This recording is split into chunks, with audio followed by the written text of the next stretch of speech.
Television programmes, live Bible studies, गैर मसीहों के और आपके अहम तरीन सवालात के जवाबात, कई हार्ट इश्यूज पर मबनी ईमान अफरोज यूट्यूब चैनल, नौजवानों के मसाइल, ऑनलाइन कोर्सेज, मेरी कई कुतुब के तराजम, बाइबल मुकद्दस की कई कुतुब की तफासीर और इस बेशकीमत खजाना तक रसाई के लिए और बहुत कुछ और जानने के लिए विजिट कीजिए www.newlifeinstitute.org।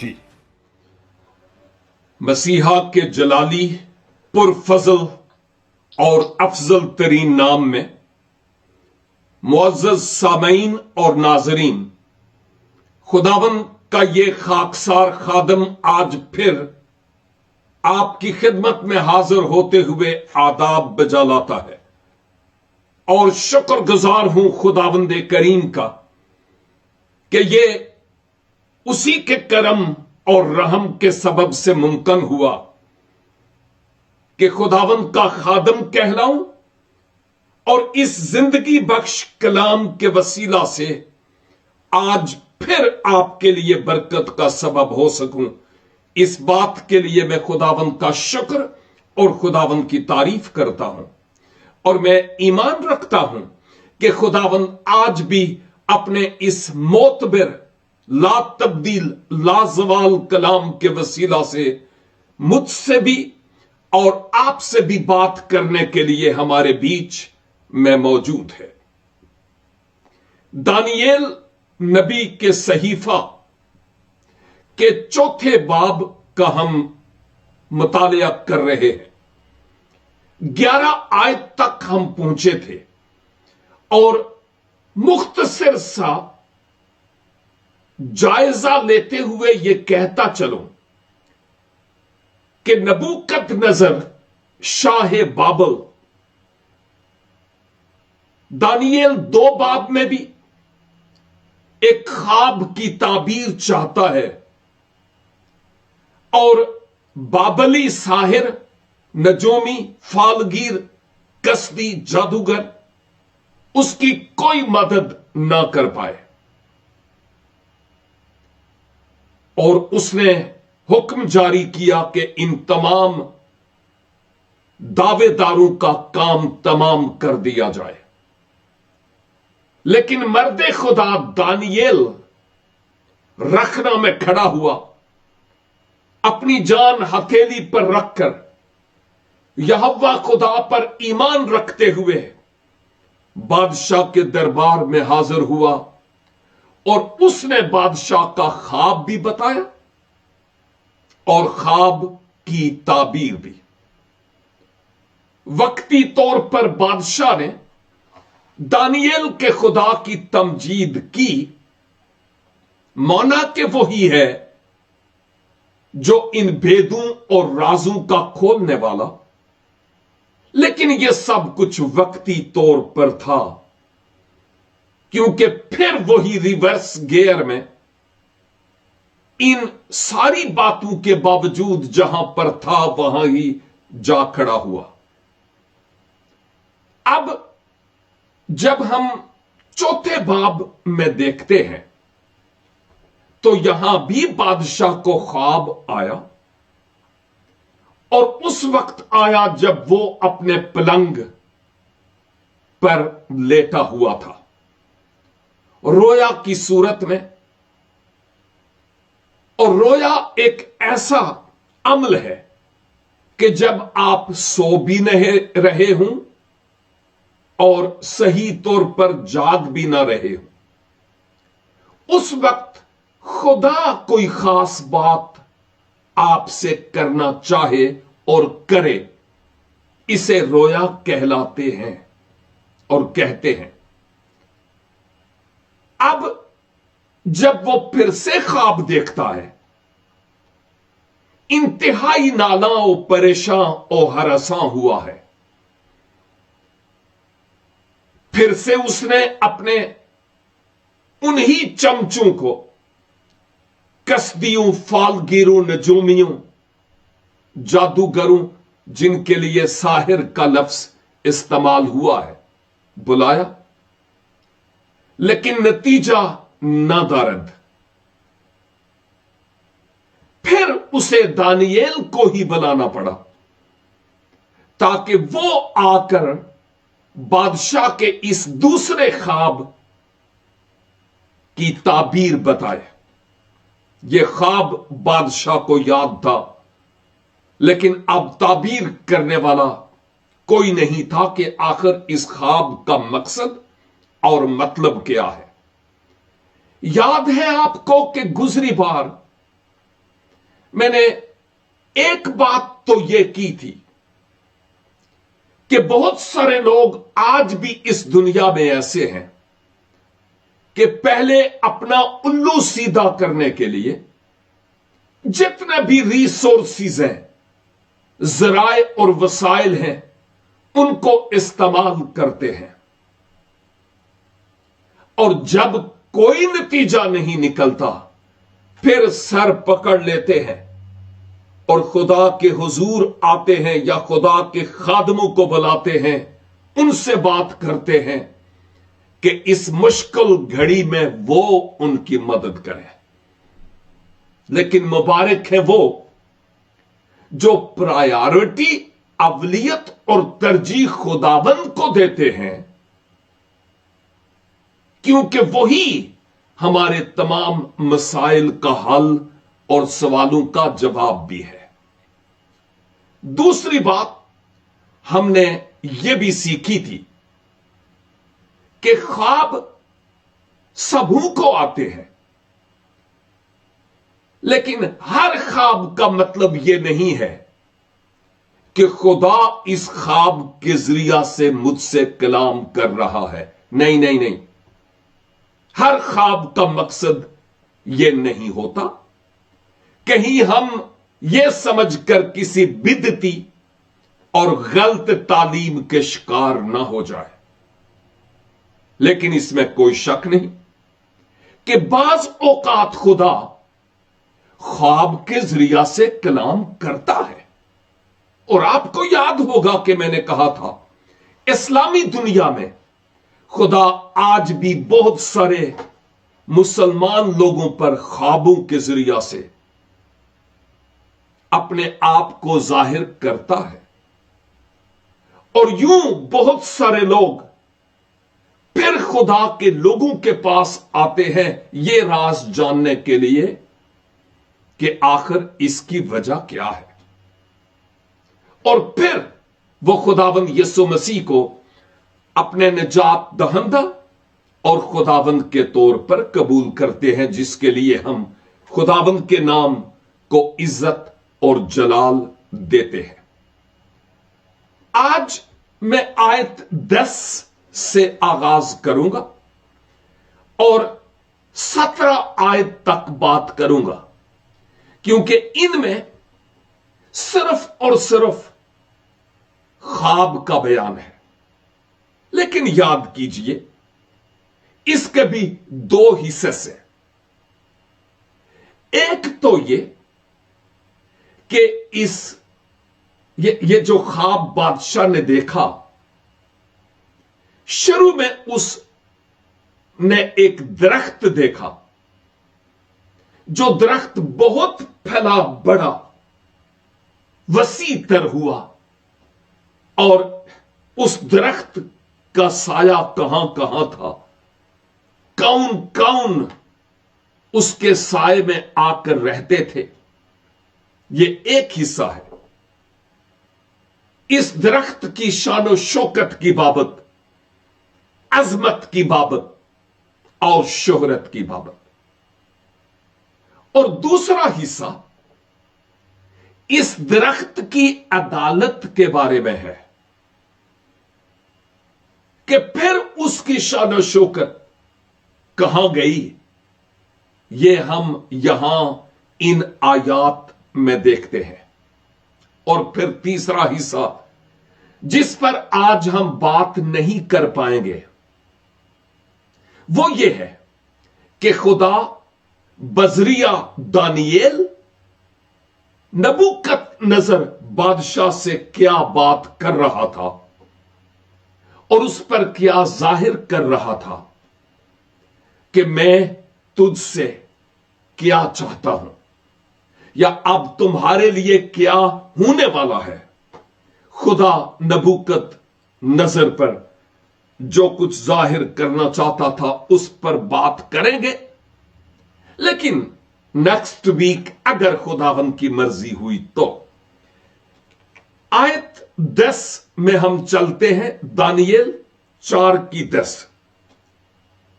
पलंग पर मैं दिमाग की रोया, ये थी पलंग पर मेरे दिमाग की रोया, ये थी। ये बादशाह बोल रहा है। शायद आपको याद होगा कि मैंने गुजरे हफ्ते कहा था कि अगरचे दानियेल की किताब का इंसानी मुसन्नफ दानियेल ही है, लेकिन यूं लगता है कि यह चौथा बाब बादशाह ने तहरीर किया, यूं लगता है। हकीकत ऐसी नहीं है, क्योंकि वो शुरू से आखिर तक अपनी दास्तान और अपनी कहानी को बताता है।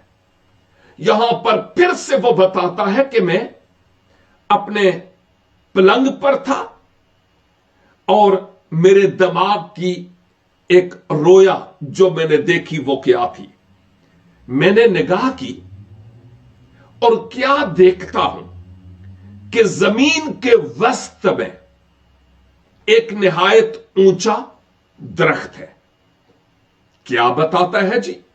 मैं अपने पलंग पर था, वो जो पहली ख्वाब थी वो भी वैसी ही थी, और अब भी जो ख्वाब है और उसकी कैफियत है वो कुछ इस तरह से थी कि देखता है कि मैं अपने पलंग पर हूं,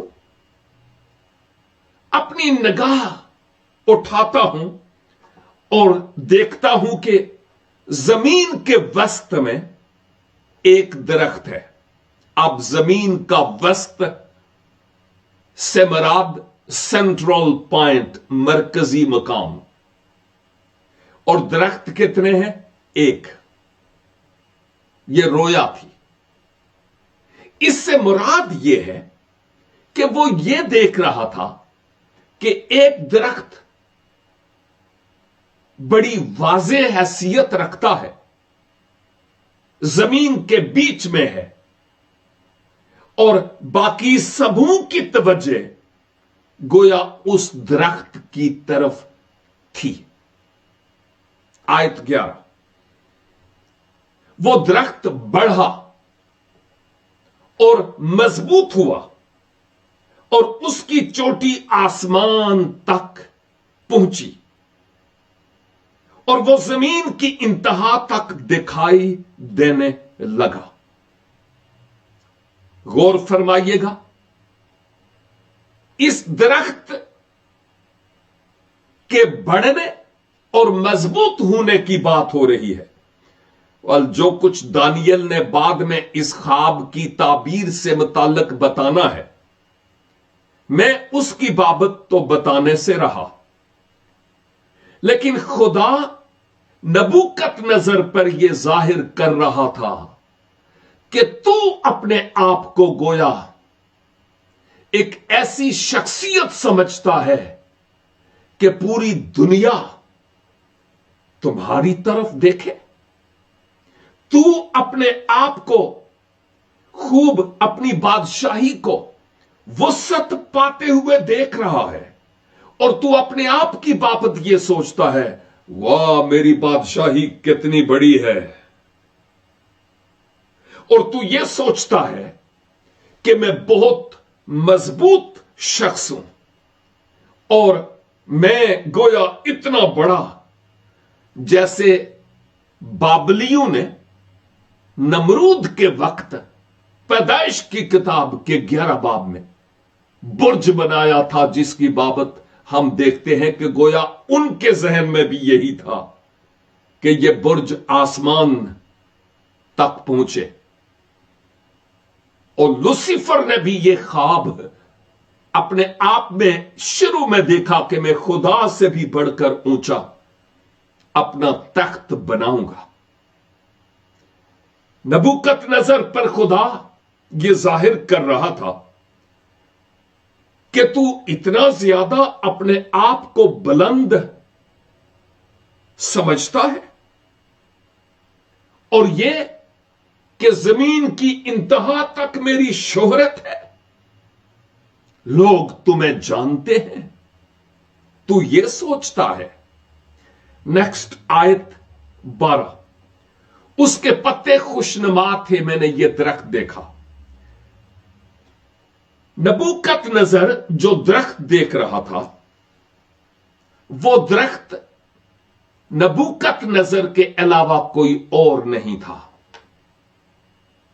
खुदा इस दरख्त में नबूकतनजर को देख रहा था और नबूकतनजर को इस दरख्त में दिखा रहा था कि गोया तू ऐसे सोच रहा है।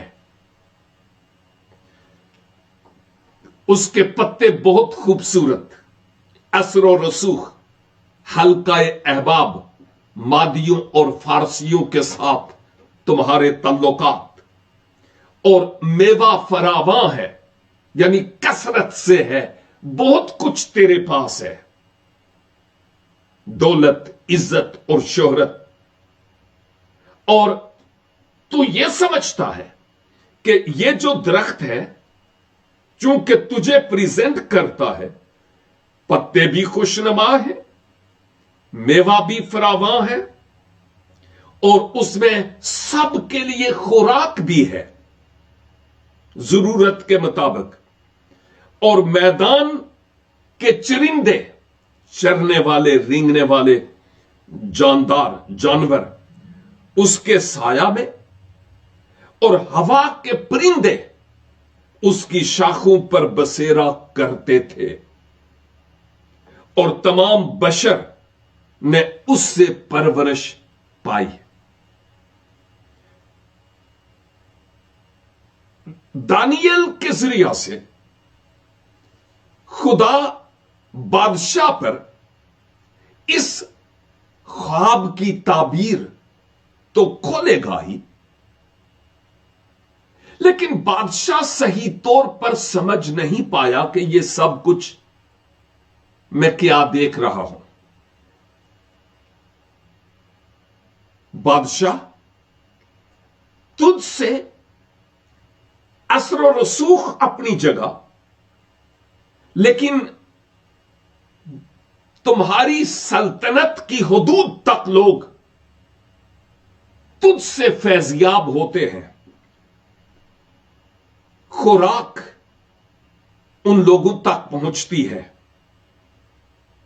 गोया हैवानात के लिए भी तू बरकत का सबब है, चरिंद और परिंद के लिए भी वो आकर गोया तुझे देखते हैं अपनी मदद के लिए, और तमाम बशर ने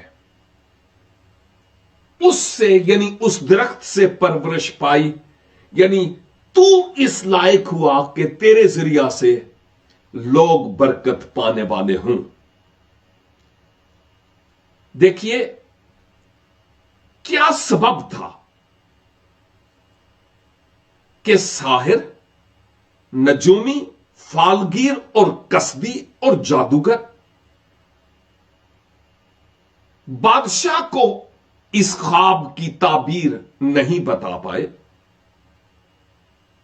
क्या वजह थी? क्या सबब था कि दानियेल को बुलाया गया कि वो यहां आकर अब बताए? मैं समझता हूं कि ये जो साहिर, कसबी, नजूमी और फालगीर थे, बादशाह ने अपना ख्वाब जो रोया की सूरत में था उनको बता दिया। मैं समझता हूं कि बहुत हद तक वो समझ भी गए थे कि बादशाह का ख्वाब बादशाह पर भारी होगा, लेकिन अब उनकी जुर्रत नहीं पड़ती थी कि इस बादशाह के सामने जाकर बताएं کہ ہم اپنے علم اور تحقیق کے مطابق آپ کے خواب کی تعبیر یہ پاتے ہیں کہ اب تمہارے جو دن ہے نا وہ بڑے خراب ہونے والے ہیں. اب خدا تجھے اوپر سے نیچے گرانے کو ہے. تمہارا تخت و تاراج تم سے چھین لیا جائے گا. اور وہ سوچتے تھے کہ اگر یہ باتیں ہم بادشاہ نبوکت نظر کو بتائیں ممکن ہے کہ وہ ہمارا کام تمام کر دے. اس لیے بہتر ہے کہ ہم خاموش ہی رہیں. لیکن وہ لوگ جو خدا کے روح سے معمور ہوتے ہیں یہوہ خدا کی تعظیم اور تکریم کرتے ہیں اور اس کی عظمت اور بزرگی سے آشنا ہیں ان کو اس سے ڈر نہیں ہے کہ بشر میرا کیا کرے گا. وہ جانتے ہیں کہ ابھی تک کوئی ایسا ہتھیار بنا ہی نہیں جو میرے خلاف کارگر ہو. وہ دلیری کے ساتھ پیغام سناتے ہیں. خواہ یہودیوں کی عید پینتی کوست کے دن مسیح کا پیروکار مقدس پطرس بولتا یا اریوپگس کی پہاڑی پر اور اتھینے میں مقدس پولوس یا کنورٹڈ یونا نینوا میں جا کر بولتا ہے. ان کو کسی طرح کا کوئی ڈر اور خطرہ نہیں تھا. دلیری کے ساتھ اپنے معبود حقیقی کا پیغام ان لوگوں تک انہوں نے پہنچایا. اور ابتدائی صدی عیسوی میں مسیحی مومنین نے اس سچ اور حق کی تبلیغ کرتے ہوئے اپنی جانوں کا نذرانہ پیش کیا. وہ اپنے ایمان پر قائم اور ثابت قدم رہے. ہم ابھی 2 دن پہلے عید نزول روح القدس منا چکے ہیں. کیا فائدہ ان دنوں کے منانے کا؟ ذرا بھی نہیں. اگر ہم پاک روح سے معمور ہو کر زمین کی انتہا تک اعمال 1:8 کے مطابق مسیح کے گواہ نہیں ہوتے تو، اور اگر نہیں ہے ہم اپنے آپ کو بھی فریب دیتے ہیں اور جن لوگوں کا خدا نے ہمیں ذمہ دار ٹھہرایا ہے ہم ان کو بھی دھوکہ دیتے ہیں. اس دنیا میں مسیح کی صلیب کے پیغام کے وسیلہ سے روحانی طور پر آگ کیوں نہیں لگی؟ کیونکہ ہم رسمی مسیحی ہیں، روایات کی پیروی کرتے ہیں. ڈھولک کی آواز تو بڑی ہے لیکن اندر سے خالی ہے. یہ ایسی باتیں ہیں جو مجھے اور آپ کو اپنے آپ پر سوچنے کے لیے مجبور کرتی ہے. اب یہ تو وہ رویا جو خواب میں اس کو نظر آئی اس کی بات ہو رہی ہے. اب آیت 13 بادشاہ کہتا ہے کہ میں نے اپنے پلنگ پر اپنی دماغی رویا پر نگاہ کی اور پھر کیا ہوا؟ اور کیا دیکھتا ہوں کہ ایک نگہبان، ہاں ایک قدسی آسمان سے اترا. جب ہم یہاں ایک نگہبان کی بات کرتے ہیں تو یہاں پر ہم فرشتہ کی بات کرتے ہیں. قدسی فرشتہ ہے. اس فرشتہ کے ذریعہ سے خدا بذات خود اس رویا سے متعلق، اس خواب سے متعلق نبوکت نظر کو کچھ بتانا چاہتا تھا. میں سمجھتا ہوں ایک تو پہلو یہ ہے کہ اگر ہم اپنے کام کو نہ کریں، اپنی ذمہ داری کو نہ نبھائیں، تو خدا تو اپنے فرشتوں کے ذریعہ سے بھی کام لے لے گا، لیکن پوچھ کچھ مجھ سے اور آپ سے ہوگی۔ اور دوسرا پہلو یہ ہے کہ بعض اوقات خدا اپنے ملائکہ سماوی کو، فرشتوں کو، قدسیوں کو بھیج کر ہم پر اپنی مرضی کو ظاہر کرتا ہے، خواہ یہ ملک یعنی فرشتہ، نگہبان، قدسی بشری جامہ میں ہو یا رویا میں، خدا بھیجتا ہے تاکہ میں اور آپ اصلاح پا سکیں اور خدا کی مرضی کو جان سکیں۔ اس نے بلند آواز سے پکار کر یوں کہا، کس نے؟ اس قدسی نے، اس فرشتہ نے بلند آواز سے پکار کر یوں کہا کہ درخت کو کاٹو۔ اوئے، اس درخت کو کاٹو۔ جب بادشاہ نے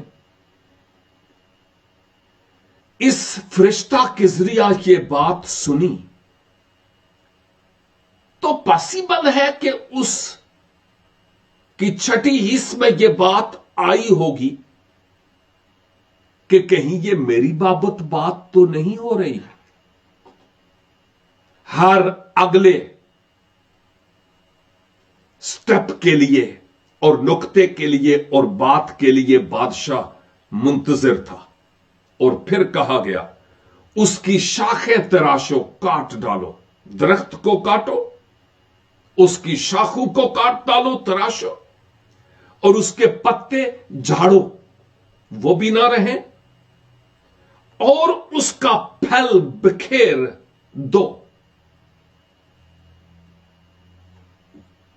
چرندے اس کے نیچے سے چلے جائیں، چوپائے، اور پرندے اس کی شاخوں پر سے اڑ جائیں۔ اب دیکھیے کہ اس آیت میں بہت بڑا میسج ہے۔ کیا؟ کہ نبوکت نظر اس درخت سے سبق سیکھ، اس کے پتوں کو بھی اور اس کے پھل کو بھی جھاڑ دیا جائے، اس کی شاخوں کو بھی کاٹ ڈالا جائے، اور درخت کو بھی کاٹ ڈالا جائے، نہ تو چوپائے آ کر اس کے سائے تلے بسے، اور نہ ہی ہوا کے، فضا کے پرندے آ کر اس کی شاخوں پر بیٹھے۔ کیا مطلب ہے جی؟ کہ بادشاہ نبوکت نظر شاہ بابل، اس وقت کی سپر پاور سمجھنے والا بادشاہ، اس کی بادشاہی اس سے لے لی جائے، ختم سب کچھ، جس پر اس کو مان ہے وہ سب کچھ اس سے چھین لیا جائے۔ یوں اس کو سبق سیکھنا پڑے گا کہ میں ہی الہوں کا الہ اور معبودوں کا معبود ہوں۔ اسرائیل نے بادشاہ مانگا، لگتا ہے رب خداوند بادشاہ پر اب ان کا اتنا یقین نہ تھا۔ اصرار کرنے پر خدا نے کہا ٹھیک ہے، لو بادشاہ۔ ساؤل پہلا بادشاہ ہوا۔ اس کے غرور اور گمنڈ اور جھوٹ کا نتیجہ کیا نکلا؟ اس کی سلطنت اس سے چھین لی گئی۔ اور اس سے بہتر اس کے پڑوسی داؤد کو دی گئی ہے۔ میرے بھائی اور میری بہن، او میرے ہم خدمت ساتھی، میرے بیٹے اور میری بیٹی، ذرا توجہ سے سن لے یہ باتیں، پہلے تو میرے لیے ہیں، پھر تیرے لیے۔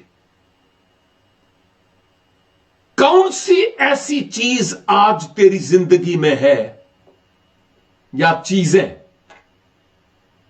کون سا ایسا مال و متاع، کون سی شان و شوکت، کون سی پوشاک، کس عزت اور مرتبے کی بات کرتا ہے تو؟ کون سے اثر و رسوخ کی بات کرتا ہے؟ اپنی جوانی اور اپنے مسلز پر، اپنے رشتہ داروں اور اپنی دھن دولت پر تجھے مان ہے؟ کس کو معبود بنائے بیٹھا ہے نہ کہتے ہوئے بھی؟ یہ سب کچھ پل بھر میں لے لیا جا سکتا ہے، تو کیوں نہ زبور 103 کے مطابق یہ کہنا شروع کر دے، تو آنکھ اے میری جان مبارک خدا ہے، اور اپنے آپ کو یاد دلا کہ تو اس کی کسی نعمت کو فراموش نہ کر، کیونکہ جو کچھ تجھ میں ہے اور جو کچھ تیرے پاس ہے، یہ اس کی طرف سے برکت کے طور پر تمہارے لیے ہے۔ گدے کی طرح دو لتی مارنا چھاڑ دے، بندہ بن جاتے، بندی بن جا، کیونکہ خدا جب عدالت کرتا ہے تو پھر بمشکل ہم سدھر پاتے ہیں، اور جیون کا کوئی بھروسہ نہیں، کبھی بھی کسی بھی وقت بھی کام تمام ہو سکتا ہے۔ ہمارے ایک ہم خدمت ساتھی شہر کراچی میں لاسٹ ایئر شاید یہی دن تھے، ان کے چھوٹے بھائی کو ہارٹ اٹیک ہوا، چلا گیا۔ اور میں کل سے ان کی بابت سن رہا ہوں، بہت اچھے بھائی تھے، بہت ایکٹیوسٹ تھے، لیکن یوں دل کا دورہ پڑا اور یوں وہ چلے گئے ہیں۔ اب کل ان کی فیونرل سروس ہے۔ It can happen with me اور it can happen with you as well۔ کس پر بھروسہ کریں گے؟ سکندر جب گیا دنیا سے دونوں ہاتھ خالی تھے، اپنے آپ کو رب قدوس کے ہاتھوں میں سونپ دینا ہی ہمارے لیے بہتری ہے۔ اور پھر لکھا ہے، لیکن اس کی جڑوں کا کندہ زمین پر باقی رہنے دو، نشان باقی رہے، جڑ سے نہیں اکھاڑنا۔ اور پھر ہاں لوہے اور تانبے کے بندھن سے بندھا ہو، لوہے اور تانبے کے سخت تاروں سے بندھا ہوا ہو، اس کو کوئی اور چھیڑنے نہ پائے، کیونکہ میں اب اپنا ہاتھ اس پر بڑھاؤں گا۔ میدان کی ہری گھاس میں رہنے دو اس کو، میدان کی ہری گھاس میں، اور وہ آسمان کی شبنم سے تر ہو۔ کیا؟ کندہ کیا ہوتا ہے؟ جب درخت کو زمین کے تھوڑا اوپر سے کاٹ دیا جائے تو جو تھوڑی سی لکڑی باقی رہتی ہے اور پھر زمین کے اندر جڑیں، اس کو کندہ کہتے ہیں۔ اس کو باقی رہنے دو زمین کی گھاس میں، اور حیوانوں کے ساتھ وہ کندہ حیوانوں کے ساتھ، اور آسمان کی شبنم اس کو تر کرتی چلی جائے۔ آخری 2 آیات۔ اور اس کا دل انسان کا نہ رہے۔ یہ درخت کا دل نہیں ہوتا، یہ نبوکت نظر کی بات ہو رہی ہے، لیکن درخت کی एग्जाम्पल मिसाल दी जा रही है। उसका दिल इंसान का न रहे बल्कि उसको हैवान का दिल दिया जाए, हैवान का दिल। और उस पर 7 दौर गुजर जाए, 7 दौर। यह बरसों की बात है, इस पर हम जब आगे बढ़ेंगे तो बात करेंगे। और आखिरी आयत, यह हुक्म निगहबानों के फैसला से है और यह अमर कुदसियों के कहने के मुताबिक है, ताकि सब जी हयात पहचान लें, जिंदा लोग पहचान लें कि हक ताला आदमियों की ममलकत में हुक्मरानी करता है और जिसको चाहता है उसे देता है, बल्कि आदमियों में से अदना आदमी को उस पर कायम करता है। खुदा बेइंसाफ नहीं है, लेकिन इसका मतलब यह है कि जिसको इज्जत, मुकाम और मर्तबा रास ना आए तो फिर खुदा उससे ले लेता है, और फिर जिसको खुदा चाहता है, जो इस लायक होता है, उसको वो दे देता है। कहां है आज मैं और आप? अपने जीवन पर गौर कीजिए, और अगर कलाम के इस आईने में मुझ समेत आपको भी अपना आप नजर आया हो तो आज खुदावंद के हुजूर इकरार करें, तौबा करें, मुआफी तलब करें, अपने आप को हलीम और फुरोतन बना लें, इसलिए कि सदा नीवियां रुखां नूं फल लगदा, जड़ा चुकदा नहीं और टूट जांदा। हम दुआ करें। ऐ कुद्दूस आसमानी बाप, आपके इस अनमोल और जिंदगी बख्शने वाले कलाम के लिए शुक्रगुजारी करते हैं। खुदावंद, आज इस कलाम के जरिया आपने मुझसे, मेरे इन तमाम भाइयों और बहनों से जो ऑनलाइन हैं, कलाम किया है। खुदावंद, हमें फजल बख्श दीजिए, अपने जोरे बाजू पर नहीं बल्कि आप पर हमारा फख्र हो। आप हमारी जोर और तवानाई हैं। यकीनन आप फरोतनों को तौफीक बख्शते हैं, लेकिन मगरूर का मुकाबला करते हैं।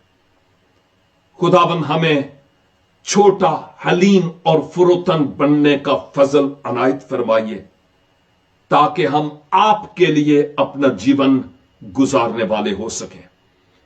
जितने भी आज सिद्ध के दिल से आपके हुजूर आते हैं, अपने लोगों को मुआफ करके बहाल कीजिए। खुदावंद, यीशु मसीह नासरी के वसीला से, आमीन। खुदावंद, आप सबों को बड़ी बरकत दे, और उसकी मर्जी हुई तो नेक्स्ट वीक फिर मिलेंगे। तब तक के लिए खुदा हाफिज।